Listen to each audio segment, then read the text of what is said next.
राकेश कुमार जी जो हमारे शहर की एक मुअज़्ज़ज़ शख्सियत है, उन्हें आवाज़ देता हूँ कि वो स्टेज पर तशरीफ़ लाएं और अपने मशवरों से हम सबको नवाजें। राकेश कुमार जी वो स्टेज पर तशरीफ़ लाएं।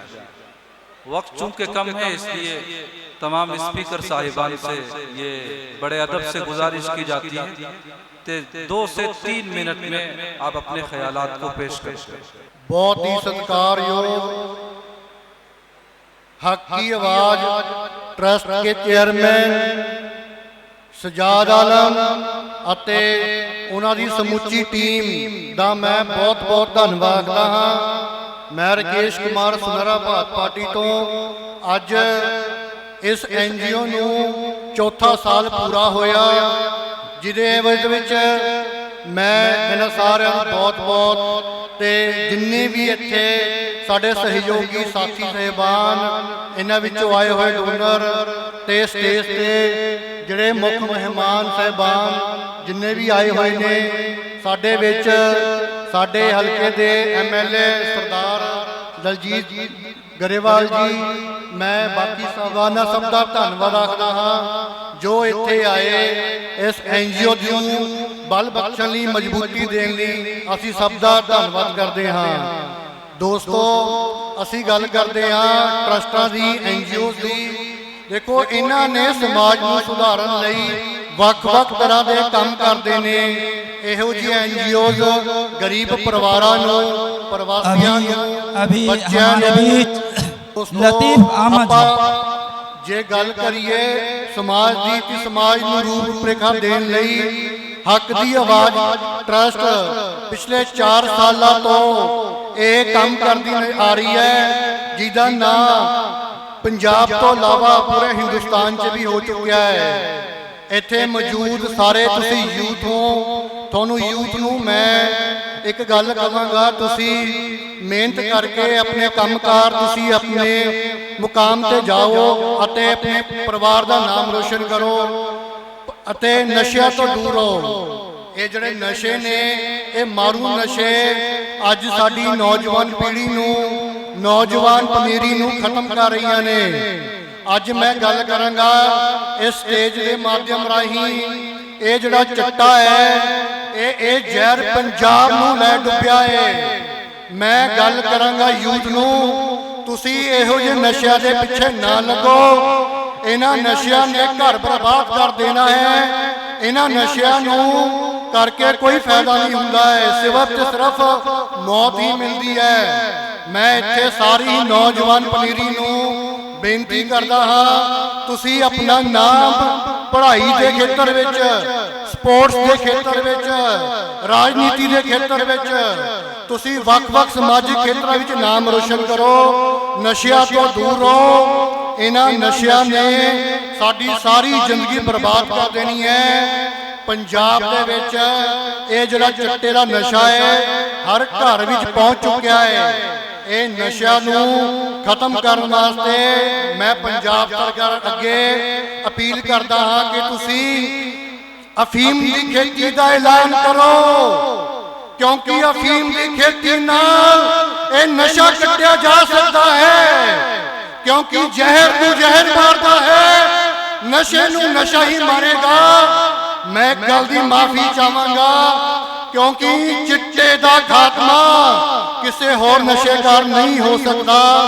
ਤੁਸੀਂ ਇਸ ਦੇ ਖਾਤਮੇ ਵਾਸਤੇ ਮੈਂ ਕਹਿੰਦਾ ਅਫੀਮ ਦੀ ਖੇਤੀ, ਪੋਸਤ ਦੀ ਖੇਤੀ ਪੰਜਾਬ ਦੇ ਵਿੱਚ ਲਾਗੂ ਹੋਣੀ ਚਾਹੀਦੀ ਹੈ, ਕਿਉਂਕਿ ਪੰਜਾਬ ਦੀਆਂ ਮਾਵਾਂ, ਭੈਣਾਂ, ਧੀਆਂ ਨੌਜਵਾਨੀ ਵਿੱਚ ਆਪਣੇ ਸੁਹਾਗ, ਆਪਣੇ ਬੱਚੇ ਰੁਲਦੇ ਦੇਖੇ ਨੇ।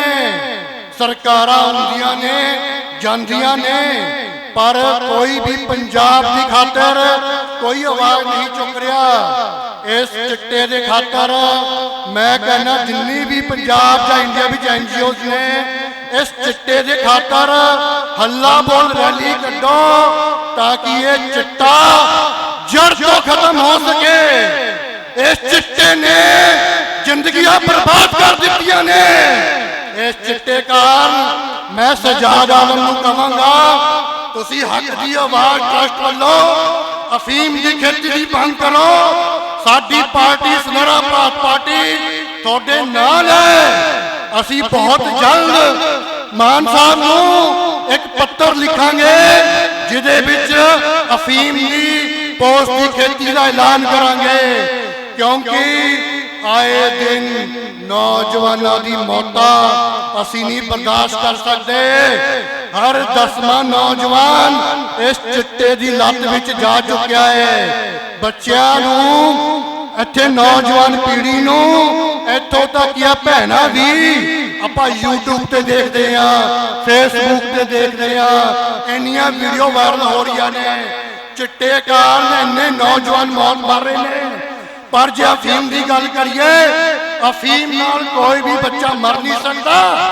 अफीम एक दवाई है। तुसी एलोपैथिक डॉक्टर नूं, आयुर्वैदिक डॉक्टर नूं, किसी मर्जी डॉक्टर नूं पुछ के देख लो, ये जिहड़ी अफीम है ये अपनी दवाइयां विच भी पाई जाती है। जदों पैरालाइज का अटैक आता है, जदों हार्ट अटैक आता है, जदों अधरंग आती है, असी चोरी छुपे अफीम दिन्ने ताकि बॉडी का सर्कल चल सके।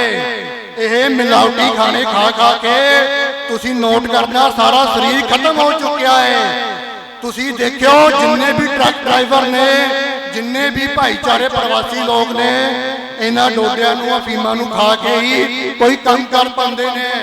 मैं गल करदा तुहानूं ये अफीम की खेती लागू होनी चाहिए है, क्योंकि नौजवान पीढ़ी ताही बच सकती है। मैं गल करांगा पुलिस प्रशासन नूं, इत्थे प्रशासन के लोग मौजूद ने कि तुसी अपनी कार्रवाई चिट्टियां नूं फड़न वालियां नूं तेजी नाल वधाओ। मैं पुलिस प्रशासन नूं भी बेनती करांगा कि ये चिट्टे दे व्यापारी ने उन्हां नूं फड़ो। जिथे जिथे लोड़ हैगी आ इहो जी NGOs नाल चलदियां ने। इत्थे कई इहो जी NGOs ने जो इन्हां नूं फड़ के पुलिस वाले करदे आ। इत्थों मैं कहना पुलिस प्रशासन के लोग मिली भगत राही उन्होंने छड़ देंदे ने। तुसी क्यों नहीं फड़दे हो बड़े मगरमच्छां नूं? तुसी क्यों नहीं फड़दे हो बड़े व्यापारियां नूं? 5 ग्राम 2 ग्राम वाले नूं फड़दे हो, तुसी वड्डियां नूं फड़ो। चिट्टा क्यों नहीं खत्म होएगा? अगर पुलिस प्रशासन चाहे तो चिट्टा खत्म हो सकता है। अज सारी यूथ बैठी है इत्थे। मैं कहां जिथे भी गली मोहल्ले तुसी चिट्टे दे व्यापारी देखो, तुसी आप फड़िया करो, पुलिस प्रशासन नूं शिकायत करिया करो, तुहाडा नाम गुप्त रखा जाएगा। ये अज साडे घर की गल नहीं है। आने वाले समय विच ये चिट्टा साडी गली दे विच ते घर विच पहुंच चुका है। मैं एक गल कहांगा, एक कविता कहांगा। पिंड पिंड शहर शहर, पिंड पिंड शहर शहर पहुंच गया है चिट्टा। ओए दोस्ता तू दस हाले तक की कीता? मैं ते राजनीति नहीं करनी, मैं एक सवाल करना आया वां। यह हक की आवाज एक इन्नी वधिया NGO है। मैं कहना इस प्लेटफॉर्म तो इतों मैं ऐलान करता हाँ कि जिन्ने भी इतों के मैंबर साहबान ने चिट्टे के व्यापारियों खिलाफ मुहिम छेड़ लो, अपने पंजाब की पनीरी ने बचा लो जे तुसी कुछ करना है। क्योंकि पढ़ाई दवाई ये सेवा तुसी कर रहे हो, तुसी लंगर ला रहे हो, स्कूलों में वर्दियां दे रहे हो, पर नाल नाल ये जिहड़ा कोड है इनू भी बदलण वाल ध्यान दो। क्योंकि पुलिस प्रशासन ने कुछ नहीं करना, ये आपां नूं ही करना पेगा। क्योंकि हर 10वें घर दे विच एक चिट्टा पींदा नौजवान व्यक्ति है। ठीक है, मैं इस गल नूं इस राही आप सब नूं इत्थों ही खत्म करांगा।